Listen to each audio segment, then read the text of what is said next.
Hello everyone, welcome to chapter number 2 of class 12 that is electrochemistry। आज के इस chapter को हम शुरू करने वाले हैं और ये पर्टिकुलर सीरीज 5 पार्ट्स में मैं रिलीज करूंगी, जिसका पार्ट 1 है कंडक्शन। पार्ट 2 के अंदर हम स्ट्रॉन्ग और वीक इलेक्ट्रोलाइट्स के बारे में बात करेंगे। पार्ट 3 में हम इलेक्ट्रोकेमिकल सेल और गैल्वेनिक सेल के बारे में डिस्कस करेंगे। पार्ट 4 में हम इलेक्ट्रोलिटिक सेल, जिसमें हम इलेक्ट्रोलिसिस का डिस्कशन करेंगे। एंड लास्ट पार्ट जो आएगा इसका, part 5, that will be on batteries and the different types of cells. ठीक है, तो स्टार्ट करते हैं आज पार्ट 1 के साथ, जहां बेसिक कंडक्शन टॉपिक से हमने शुरू करना है। तो सबसे पहले चैप्टर के नाम को समझते हैं। चैप्टर का नाम है electrochemistry. So what do you mean by the term electrochemistry? So ये ऐसी ब्रांच है साइंस की which deals with the production of electricity from energy release during a spontaneous chemical reaction.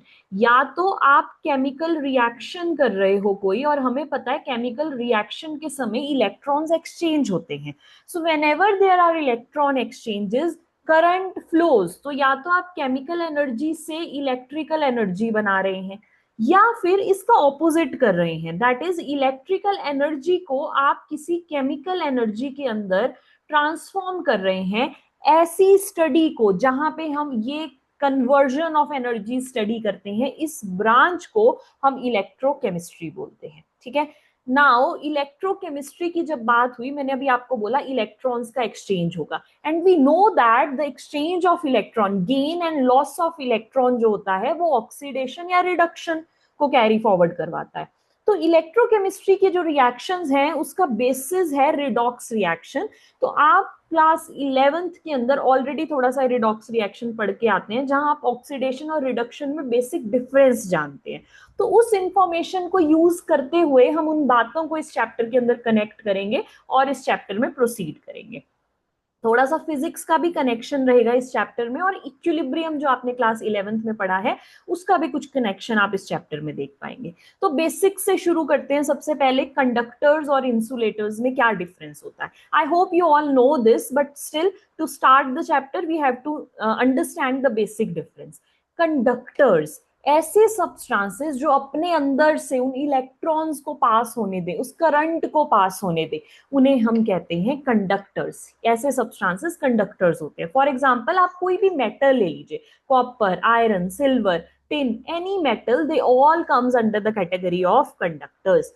Insulators जो अपने अंदर से इलेक्ट्रिसिटी को पास नहीं होने देते, इलेक्ट्रिक करंट को क्रॉस थ्रू नहीं होने देते, उन्हें हम इंसुलेटर्स बोलते हैं। रबर, वुड, वैक्स, ये सब इसके एग्जांपल्स में आ जाता है। ठीक है, now coming to the chemistry portion of this part, that is जब आप कंडक्टर्स बोल रहे हैं, जिसने अपने अंदर से इलेक्ट्रिक करंट आए को पास होने दिया था, वो कंडक्टर्स थे। कंडक्टर्स दो तरीके के होते हैं, electrolytic conductors and metallic conductors. देखो, इलेक्ट्रोलिटिक कंडक्टर्स के अंदर आयंस मूव करते हैं, बट जब हम मेटालिक कंडक्टर्स की बात करते हैं वहां पे मूव करते हैं इलेक्ट्रॉन्स। ये सबसे पहला डिफरेंस है आपके इलेक्ट्रोलिटिक और मेटालिक कंडक्टर्स में।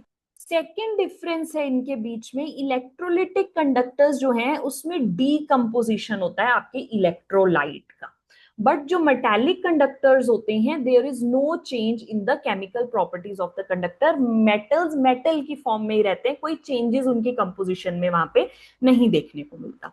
इलेक्ट्रोलिटिक कंडक्शन के अंदर ट्रांसफर होता है मैटर का, ओके, बट मेटालिक कंडक्टर के अंदर इस तरीके का कोई भी ट्रांसफरेंस हम नहीं देख पाते। This is the difference between electrolytic and metallic conductor. Major इसमें फर्स्ट पॉइंट इंपॉर्टेंट है, दैट इज मेटालिक कंडक्टर्स में इलेक्ट्रॉन्स के ट्रांसफर को आप देख पाते हैं, एंड इलेक्ट्रोलिटिक कंडक्टर्स के अंदर आप आयंस के ट्रांसफर को देख पाते हैं। देखिए, अब एक टर्म हमने समझी इलेक्ट्रोलाइट्स। अब इलेक्ट्रोलाइट्स कौन होते हैं? सबसे पहले तो आपके इलेक्ट्रोलाइट्स वो सब्सटेंसेस होते हैं जो कि चार्ज्ड आयंस होते हैं। ये आयंस आपकी इलेक्ट्रिसिटी को फ्लो करवाते हैं, इसलिए इन्हें इलेक्ट्रोलाइट्स बोला जाता है। ये दो तरीके के हो सकते हैं, स्ट्रॉन्ग भी हो सकते हैं, वीक भी हो सकते हैं। अब कैसे पता लगेगा कि गिवन इलेक्ट्रोलाइट स्ट्रॉन्ग है या वीक है? यहाँ पे बेटा वही कॉन्सेप्ट हम अप्लाई करते हैं जो हम स्ट्रॉन्ग एसिड, स्ट्रॉन्ग बेसिस और वीक एसिड और वीक बेसिस में अप्लाई करते हैं। तो ऐसे इलेक्ट्रोलाइट्स जो कंप्लीटली डिसोशिएट हो जाए, मतलब 100 पार्टिकल्स अगर तुमने स्टार्टिंग में लिए हैं, वो 100 के 100 पार्टिकल में वाटर में जाने के बाद डिसोसिएशन शो कर दे, सॉल्यूशन में शो कर दे, they are called as strong electrolytes, मतलब आयंस उनके 100% डिसोशिएट हो जाए। बट अगर वो कंप्लीटली आयोनाइज नहीं हो पा रहे, उस केस के अंदर हम उन्हें वीक इलेक्ट्रोलाइट्स बोलते हैं। अब इलेक्ट्रोलाइट्स का वर्ड यूज किया है तो यहाँ पे आपके सारे एसिड्स भी आएंगे, आपके यहाँ सारे बेसिस भी आएंगे, आपके यहाँ सारे सॉल्ट्स भी आएंगे। तो इनको कैटेगराइज नहीं करना एसिड बेसिस सॉल्ट्स में, बस ये देखना है जो आपके कंप्लीटली ब्रेक हो जा रहे हैं, जिन्हें हम तोड़ते हुए सिंगल हेडेड एरो के साथ रिप्रेजेंट करते हैं, they are strong electrolytes. Weak electrolytes में पार्शियल डिसोसिएशन है और इन्हें हम जब ब्रेक करके इनके आयंस लिखते हैं तो हम इन्हें डबल हेडेड एरो, जो कि इक्विलिब्रियम का एरो होता है, उसके साथ बताते हैं, जिसका ये मतलब होता है कि अगर रिएक्शन फॉरवर्ड जा सकता है तो बैकवर्ड भी आ सकता है, इसलिए डिसोसिएशन कंप्लीट नहीं है, 100% नहीं है। अब डिग्री ऑफ डिसोसिएशन, अगर आपका इलेक्ट्रोलाइट टूटा तो किस हद तक टूटा, ठीक है, उसकी कैलकुलेशन, क्या फ्रैक्शन में वो पार्टिकल्स ब्रेक हुए, उसकी कैलकुलेशन को डिग्री ऑफ डिसोसिएशन बोलते हैं। डिसोसिएशन हुई तो उसकी क्या डिग्री है, किस फ्रैक्शन में वो डिसोसिएट हुई, इसे अल्फा से डिनोट किया जाता है। डेफिनेशन क्या है इसकी, fraction of total number of molecules of electrolytes which ionize in a solution, कितना फ्रैक्शन उसका ब्रेक हुआ है, उसकी कैलकुलेशन को हम डिग्री ऑफ डिसोसिएशन बोलते हैं। नाउ अगर वो स्ट्रॉन्ग इलेक्ट्रोलाइट है, मैंने आपको कहा स्ट्रॉन्ग इलेक्ट्रोलाइट पूरा टूट जाएगा, 100% टूट जाएगा, तो उस केस में जो अल्फा की वैल्यू आएगी वो 1 या अप्रोक्सीमेटली 1 होगी। बट अगर वीक इलेक्ट्रोलाइट्स है वो पार्शियल डिसोसिएशन शो करेगा, तो वहां आपका 100% डिसोसिएशन नहीं है, हेंस आपकी अल्फा की जो वैल्यू है वो लेस देन 1 उस केस के अंदर रह जाती है। अब क्या क्या फैक्टर्स हैं जो किसी भी सब्सटेंस की इलेक्ट्रिकल कंडक्टिविटी को डिफाइन करते हैं। एक बात और अपने दिमाग में आप सेट करके रखेंगे कि अगर आपका पर्टिकुलर सब्सटेंस सॉलिड स्टेट में है तब वो आयंस में कभी भी ब्रेक नहीं होता, चाहे एसिड है, चाहे आपका बेस है, चाहे आपका सॉल्ट है, अनलेस एंड अनटिल आप उसको सॉल्यूशन एक्वस फेज में नहीं डालते, वाटर के अंदर नहीं मिक्स करते, वो आयंस में स्प्लिट नहीं होता। अब अगर ये आयंस में स्प्लिट हो गया तो वो बन गया इलेक्ट्रोलाइट, इलेक्ट्रोलाइट हो गया तो अब वो करंट को पास करने लग गया। अब क्या क्या फैक्टर्स होंगे जो उस कंडक्शन, उस कंडक्टिविटी के ऊपर डिपेंड करते होंगे, मतलब वो कंडक्टिविटी कब ज्यादा होगी और वो कंडक्टिविटी कब कम होगी, उन फैक्टर्स को डिस्कस करना है। पहला है आपका inter ionic attraction. Inter ionic attraction का मतलब, अगर तुमने एक सॉल्यूशन लिया है, उसमें आपने कोई एक पर्टिकुलर सब्सटेंस डाला है ए बी कंपोजिशन का, ये ए बी कंपोजिशन का सब्सटेंस ब्रेक होकर ए पॉजिटिव और बी माइनस में टूटता है। जब ये इन आयंस में टूटेगा तभी तो ये इलेक्ट्रिसिटी को कंडक्ट करेगा ना। बट अगर इनका ए बी के फॉर्म में ही बॉन्ड बहुत ज्यादा स्ट्रॉन्ग है, स्ट्रॉन्ग बॉन्ड है, तो ये टूटना चाहेगा ही नहीं। अगर ये ब्रेक होना ही नहीं चाहेगा तो उस केस के अंदर ये आपस में इतने अच्छे बॉन्ड से जुड़ा रहेगा कि इस केस के अंदर कंडक्टिविटी डिक्रीज हो जाएगी। बट अगर इनके बीच में अट्रैक्शंस जो हैं वो वीकर हैं तो ये फटाफट से अपने आयंस के अंदर ब्रेक होगा, और जितने ज्यादा नंबर ऑफ आयंस जितनी जल्दी रिलीज होंगे उतनी ही ज्यादा कंडक्टिविटी बढ़ जाएगी। तो आप ये कह सकते हो कि अगर ये स्ट्रॉन्ग होगा तो ये आयन ज्यादा डिसोशिएट करेगा, hence conductivity will be more. अगर ये वीक इलेक्ट्रोलाइट होगा ये कम आयंस देगा and hence your conductivity will be less. अब चलते हैं सेकेंड फैक्टर के ऊपर, that is solvation of ions. मैंने अभी आपको समझाया कि अगर आपका वाटर प्रेजेंट नहीं है, सिर्फ और सिर्फ सॉल्यूट है, सॉल्वेंट नहीं है, उस केस में कंडक्टिविटी जो है वो नहीं आ सकती, बिकॉज आयंस नहीं है। तो सॉल्यूट सॉल्वेंट का इंटरेक्शन कैसा है ये भी कंडक्टिविटी को बताता है। तो सॉल्यूट सॉल्वेंट इंटरेक्शन अगर स्ट्रॉन्ग होगा, ions of the solute will be highly solvated and hence the electrical conductivity will be low। अब टूट तो गया बेचारा, ए बी को तोड़ दिया तुमने, A positive plus B negative, but solution में वाटर भी है, वाटर के अंदर उसका OH नेगेटिव और H पॉजिटिव का आयन भी है। तो मान लो अगर ये BH आपस में मिलके बहुत ज्यादा स्ट्रॉन्ग बॉन्ड बना देता है, तो ये सॉल्यूशन में तो आयंस को घटा देगा ना। तो अगर सॉल्यूशन में आयंस कम हो जाएंगे, बिकॉज ये सॉल्वेशन होने के बाद वाटर के जो आयंस थे उसके साथ बहुत अच्छा इसने बॉन्ड बना दिया, हेंस आपकी कंडक्टिविटी घट जाएगी। देखो बेटा क्या करना है, सिर्फ आपको ये कंसीडर करना है कि आपके सॉल्यूशन में पार्टिकल्स कितने हैं, टूटे हुए आयंस की फॉर्म में। जितने ज्यादा आयंस की फॉर्म में पार्टिकल्स होंगे वो उतना अच्छा कंडक्टिविटी शो करेगा सॉल्यूशन। कम आयंस होंगे, बॉन्डेड स्टेट्स ज्यादा होंगी, चाहे अपनी AB की फॉर्म में, चाहे टूटने के बाद पानी के साथ वो अच्छा बॉन्ड बना दे। बट अगर वो मॉलिक्यूल बन गया, आयंस घट गए, हेंस कंडक्टिविटी जो है वो डिक्रीज हो जाती है। थर्ड फैक्टर है आपकी viscosity of the solvent. Solvent मतलब जो आपने लिक्विड ले रखा है। So larger the solvent solvent interaction, अगर वो जो सॉल्वेंट तुमने लिया वो बहुत गाढ़ा है, गाढ़ा है मतलब उसकी विस्कोसिटी जो है वो लार्जर है, हेंस अगेन वो आपकी कंडक्टिविटी को डिक्रीज कर देगा। बिकॉज अगर वो विस्कोस है आपका लिक्विड, वो आयंस में धीरे ब्रेक होगा और वो सॉल्यूट के साथ भी धीरे ही उसको ब्रेक करने देगा, एंड हेंस आपकी जो इलेक्ट्रिकल कंडक्टिविटी है वो भी इस केस में डिक्रीज हो जाएगी। अगेन स्टोरी आयन से ही ज्वाइन करनी है। नेक्स्ट आता है आपका नेचर ऑफ इलेक्ट्रोलाइट।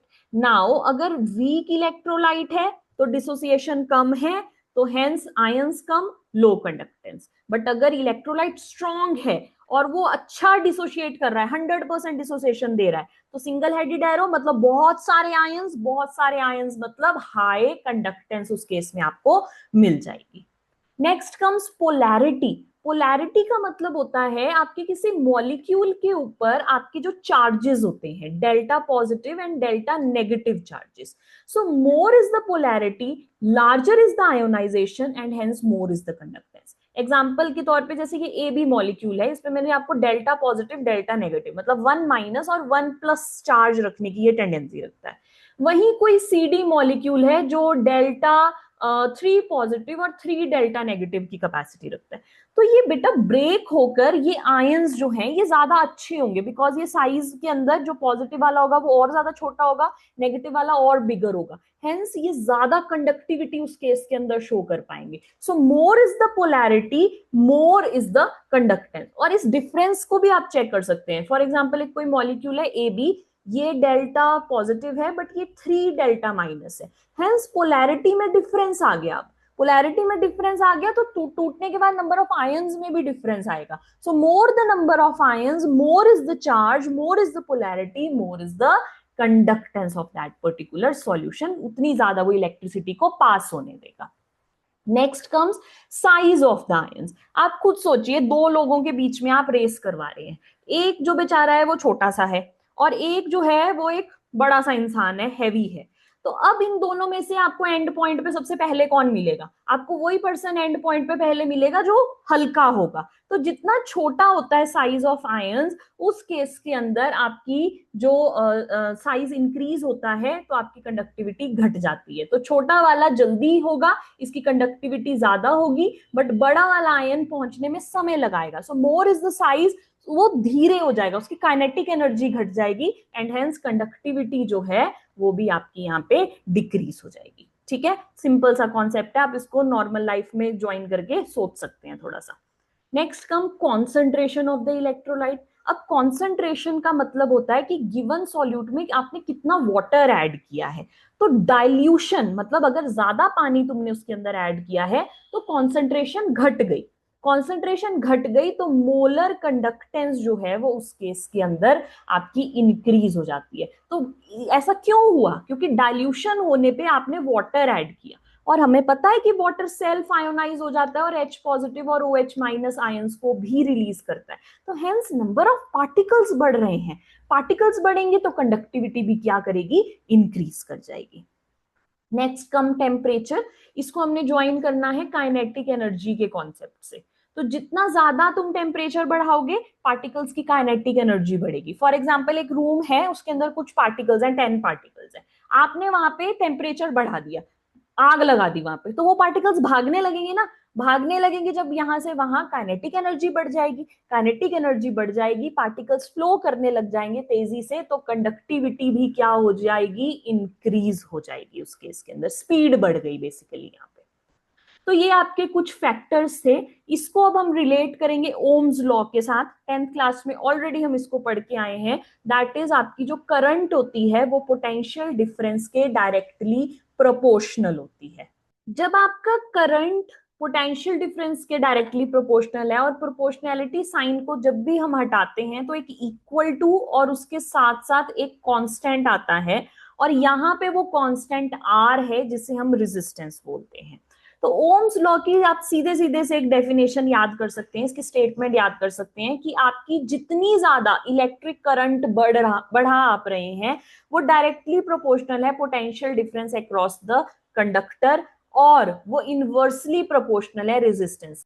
तो I जब प्रोपोर्शनल है आपके V के, दैट मींस V प्रोपोर्शनल है I के। प्रोपोर्शनैलिटी साइन को जब आप रिमूव करेंगे it is V is equal to R into I, और जब आप इस R को दूसरी तरफ B के डिनोमिनेटर में ले जाएंगे it will be V upon R is equal to I। तो आप कह सकते हैं I V के तो डायरेक्टली प्रोपोर्शनल था बट I R के इनवर्सली प्रोपोर्शनल था। तो दोनों में से किसी भी टर्म में आप अपने ओम्स लॉ को डिफाइन कर सकते हैं।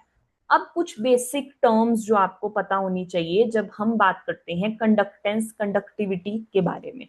तो सबसे पहले है रेजिस्टेंस। रेजिस्टेंस का मतलब क्या होता है, अभी ओम्स लॉ में आर आया, ठीक है, दैट इज रेजिस्टेंस। रेजिस्टेंस का मतलब होता है अगर ये करंट यहां से यहां को फ्लो कर रही है तो ये एक बीच की कोई रुकावट है जो इस करंट को आगे फ्लो नहीं करने देना चाहती। सो ऑब्स्ट्रक्शन जो फ्लो ऑफ करंट में डाली जाती है उसे हम बोलते हैं रेजिस्टेंस, रेजिस्ट करना, रोकना। Now this resistance has a formula that is R is equal to rho L upon A, जिसमें L आपकी कंडक्टर की लेंथ है जिसमें से वो करंट पास आप कर रहे हैं, A इस पर्टिकुलर वायर का क्रॉस सेक्शनल एरिया है, और ये जो रो है इसे बोला जाता है रेजिस्टिविटी, और एल्स इसे हम स्पेसिफिक रेजिस्टेंस भी बोलते हैं, जिसको अभी हम नेक्स्ट पॉइंट के अंदर डिस्कस करेंगे कि इसका क्या मतलब होता है। तो अब जब हम आर की बात कर रहे हैं तो इसका यूनिट जानना भी इंपॉर्टेंट है। तो इस आर का जो यूनिट है दैट इज ओम, जिसे हम इस सिंबल से डिनोट करते हैं जो कि ऐसे बनाया जाता है। तो आर आपको याद हो जाना चाहिए, आर का फॉर्मूला पता होना चाहिए, R is equal to rho L upon A, और दूसरी चीज इसका यूनिट पता होना चाहिए that is ohm. Now second one resistivity, specific resistance जो अभी यहाँ पे ओरिजिनेट हुआ था। Now R is equal to rho L by A, and अगर इसी फॉर्मूला को थोड़ा सा रीअरेंज अगर हम करें तो ए उस तरफ ले जाओ और एल को डिनोमिनेटर में ले आओ तो रो बन जाएगा R into A upon L. इसी फॉर्मूला को रीअरेंज करके आ गया। अब कंसीडर करिए जो एल था, लेंथ ऑफ कंडक्टर थी, ये 1 सेंटीमीटर थी, और इसका जो क्रॉस सेक्शनल एरिया था वो 1 सेंटीमीटर स्क्वायर था। अगर ऐसा आप कर देंगे तो यहाँ 1 और 1 वैल्यू पुट करने के बाद ये कैंसिल हो जाएगी और आपकी रो बन जाएगी equal to your R, that is resistance. तो रेजिस्टिविटी को कैसे डिफाइन करोगे, इसको आप डिफाइन करोगे कि ये रेजिस्टेंस के बराबर है जब आपकी कंडक्टर की लेंथ 1 सेंटीमीटर थी और उसका क्रॉस सेक्शनल एरिया जो था वो 1 सेंटीमीटर स्क्वायर लिया गया था। अब इसका यूनिट क्या होता है, इसका यूनिट होता है ओम मीटर। कैसे आया ये यूनिट इसका, यहाँ पे इसको चेक करते हैं। देखो rho is equal to R A upon L था। आर का यूनिट मैंने आपको बताया ओम होता है, ए का यूनिट होता है सेंटीमीटर का square because it's area, length का जो यूनिट होता है दैट इज सेंटीमीटर।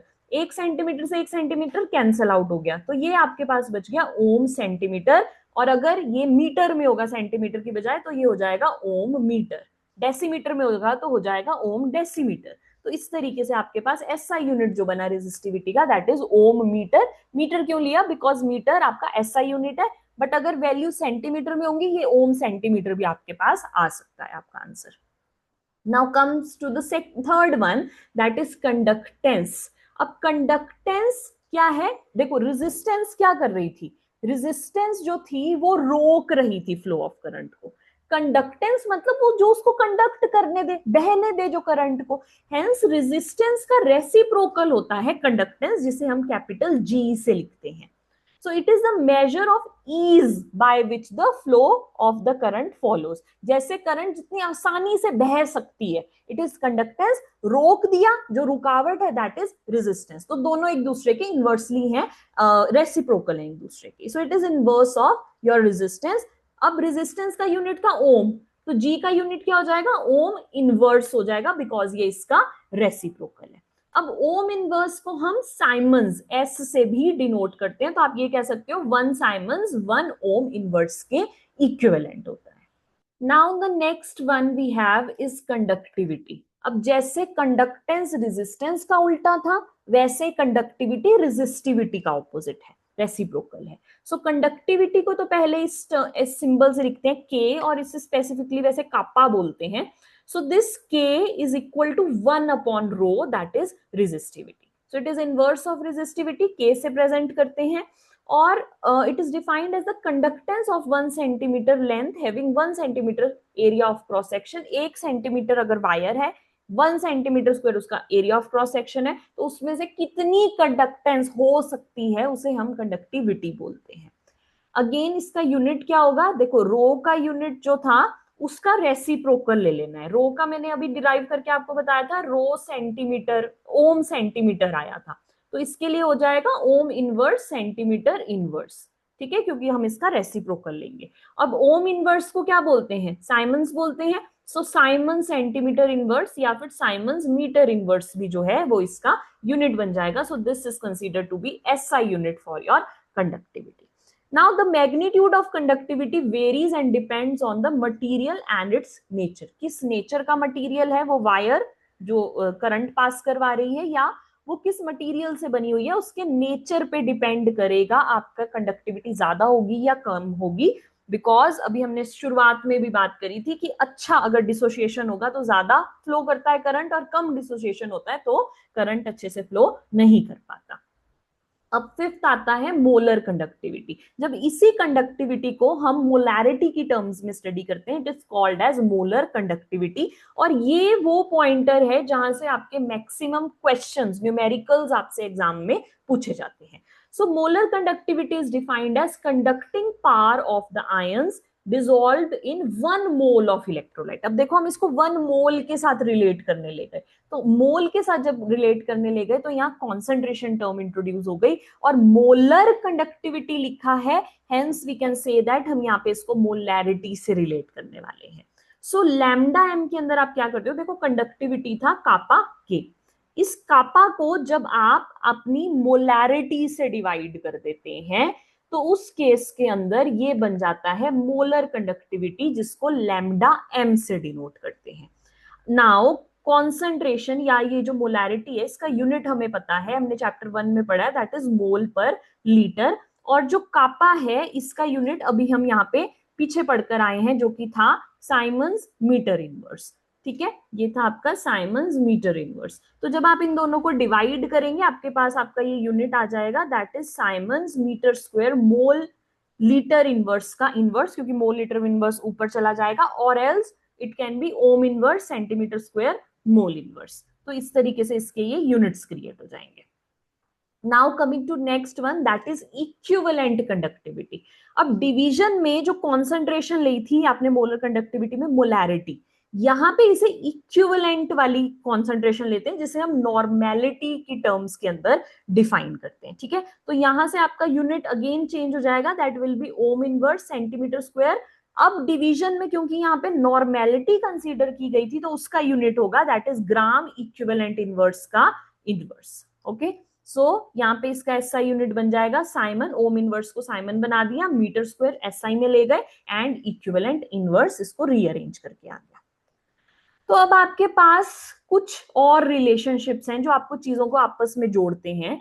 हमें एक बात पता है अपने चैप्टर 1 से, दैट इज अगर आप वॉल्यूम का इनवर्स लेते हैं, ठीक है, that comes out to be your concentration.